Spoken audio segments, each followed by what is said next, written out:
नमस्कार, आपण पाहत आहात अशोक वार्ता न्यूज लाईन मराठी। नाशिक शहरातून एक धक्कादायक घटना समोर आली आहे। इंदिरानगर परिसरातील वनसंपदा सोसायटीमध्ये 20 वर्षीय तरुणीची निगरून हत्या करण्यात आल्याने शहरात एकच खळबळ उडाली आहे। मृत तरुणीचे नाव वैष्णवी आवारे असून ती मूळची अंमळनेर येथील रहिवासी होती। सध्या ती इंदिरानगरमधील कानाडे रो हाऊसमध्ये पेइंग गेस्ट म्हणून राहत होती। मिळालेल्या माहितीनुसार काल रात्री 10:30च्या सुमारास वैष्णवी आपल्या मैत्रिणीसोबत उद्यानात बसली असताना एका संशयित तरुण तेथे आला। त्याने तिच्याशी बोलण्याचा प्रयत्न केला, मात्र वैष्णवीने प्रतिसाद न दिल्यानंतर त्याने चाकूने तिच्या गळ्यावर वार केल्याचा आरोप आहे। या हल्ल्यात वैष्णवीचा जागीच मृत्यू झाला तर संशयित घटनास्थळावरून फरार झाला आहे।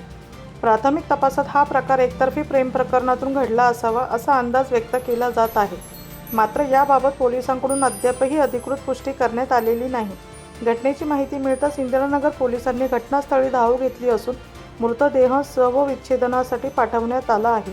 आरोपीचा शोध सुरू असून या घटनेमुळे नाशिकच्या कायदा व सुव्यवस्थेवरती पुन्हा एकदा गंभीर प्रश्न उपस्थित झाले आहेत।